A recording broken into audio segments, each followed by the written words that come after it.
Hi, I'm Jeremy and with my wife Joelle. We know each other since our uni days. That was like 20 years plus ago. Yeah, and we've been married for 14 years. We have 4 beautiful children, Jeroy, Jaina, Joanne and Jared. So in March last year, we realized that Joelle was pregnant with our 4th child, Jared.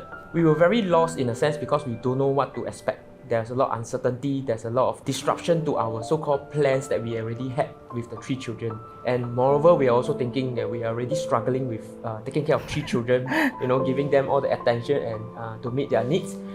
Then now God has given us the 4th one. So how are we going to even take care of this 4th one, I think when we first found out, I think I cried for days, not knowing what to do, because I'm not exactly very young, and I felt that being pregnant at this age is going to be very difficult, and managing the 3 kids was really tough. As a full-time working mom, it's going to be very hard to cope with being pregnant and taking care of a child, a baby, a life all over again. All this just overwhelmed us so much. We will always remember that day is 21st April. We were doing our first trimester scan and Gani just came and told us our child has various health conditions. We were like, God, are you joking? We just accepted the news that we have a 4th child and now he's going to be so special. So the gynae told us that it was unlikely that the baby was going to last beyond 20 weeks because of his various health condition. I remember asking the gynae, is there any chance that the baby will be born healthy? And she said it was 0. So it was very devastating news. Every gynae visit was a dreadful one because we were prepared to receive news that the baby has passed on. I stopped talking to people. I just don't want to explain the whole situation. While people congratulate me for being pregnant, it was very tough to be happy together with them. But one day God came in doing service. He dropped me this name, Jared. It means he who comes from heaven. And it was just an encouragement that God telling me, this is my gift for you. And I think that prepared us to move on.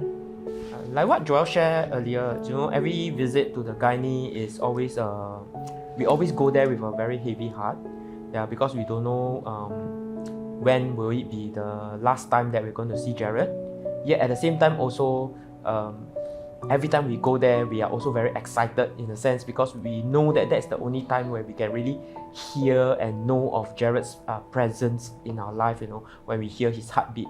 Jared is a fighter. Against all odds, his heartbeat actually grows stronger and stronger with every visit that we go.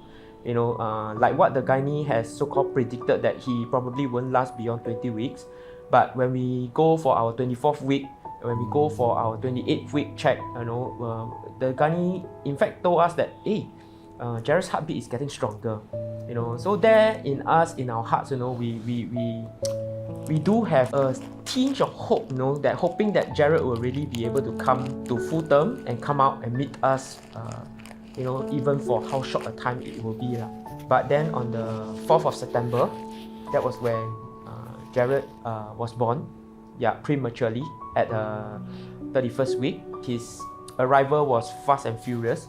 Everything came very unexpectedly. In his short time with us, we were very thankful that we managed to spend that few precious hours with him, to carry him, to hold him, to talk to him even. And I think also what is even more beautiful is that we managed to see Jared in his full form. It's just like a smaller baby, but he's fully formed. And we are very thankful for that. That we at least we managed to get to see him for that few hours before the Lord called him back. Actually, for the longest time, maybe I didn't understand why God gave us a 4th child, and to accept him, to finally see him grow.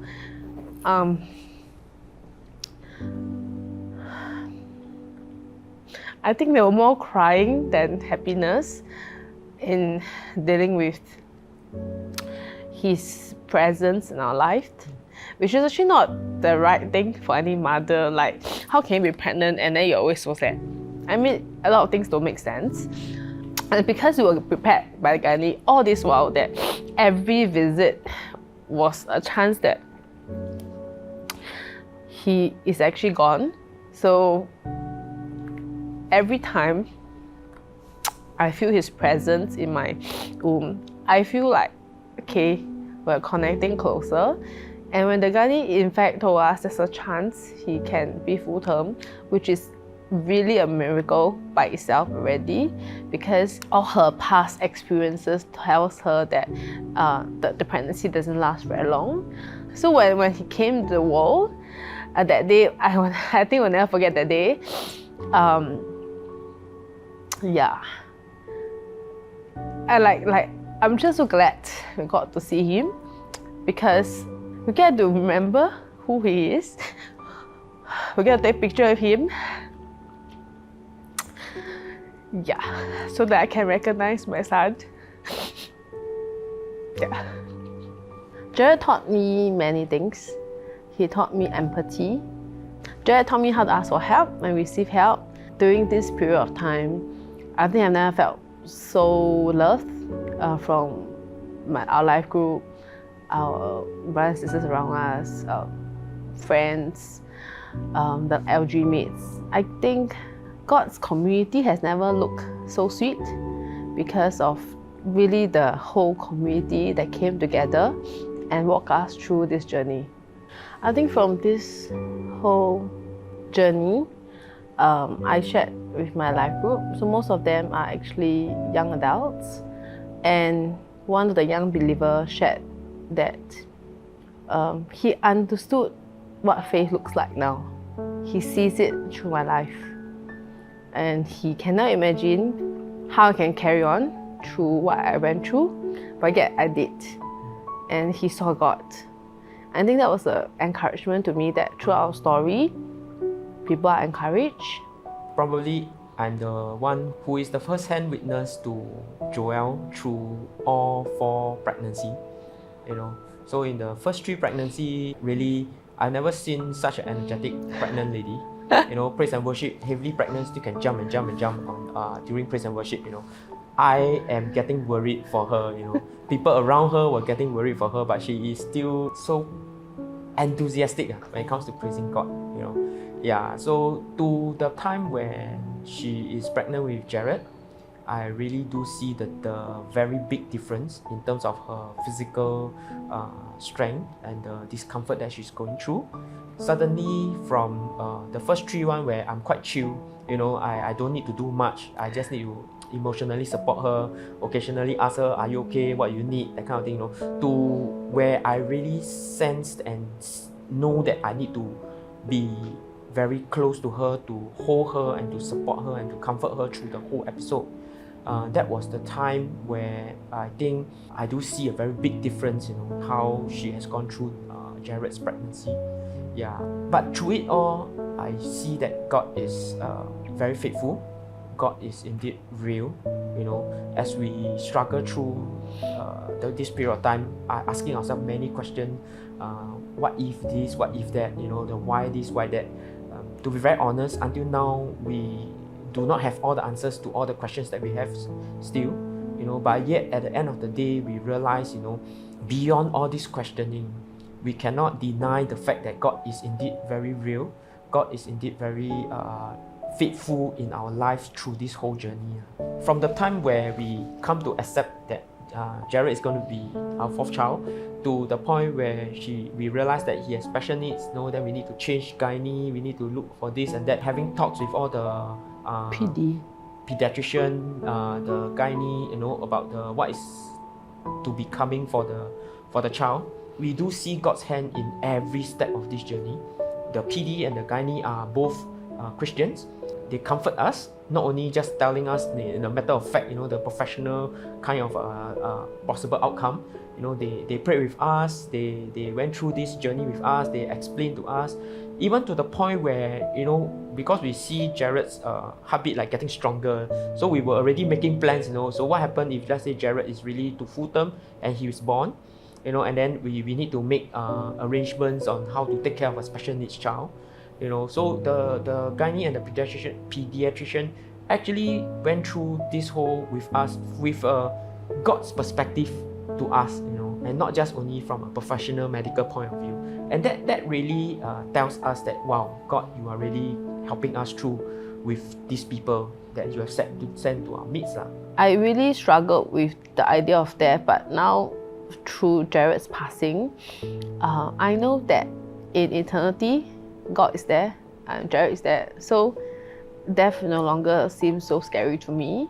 So when Jared passed on, actually I wrote the eulogy in an hour because I really knew what I want to write, and a lot of it was really inspired by God. God really told me what He wants me to write. And the idea was it was supposed to be an encouragement. So when I informed my colleagues of Jared's passing, I sent the eulogy to many of them, and many people reached out to me, colleagues who had miscarriage, who have children with special needs, which I never knew, reached out to me, and now we form kind of special connection, and many of them are non-believers. So I think I see it as a chance to really impact them and share my journey with them, which is something that I never thought I would be doing. I remember when we were praying for Jared's Chinese name, at first we thought that she's going to be a girl because that's what the gynae told us, so we have thought of the name like Le Xuan, Xuan Yang the Xuan, Yeah, so that was when we caught a glimpse of Jared's life and purpose in this world, why God has given Jared, given us the chance to be able to have Jared, and even to see him for that few hours, even to have the opportunity to give him this name. Yeah, because his short moment with us is really taught me that, our life is meant to share the good news to the people around us, just as how God gave us his name eventually. So from a girl, Le Xuan, then when we finally realized that he's actually a boy, so we thought that, so the other one will be Le Yang, that's the whole how we came up with his Chinese name. And true to his name, his short life has been a testimony. And during his funeral also, we get the opportunity to invite many of our family members and friends who don't know God who came to attend his funeral, and through that be able to hear God's words and the good news as well. That also caused me to think, that so I've been a Christian for so long already, so what have I been doing, and what can I even do now urgently for God?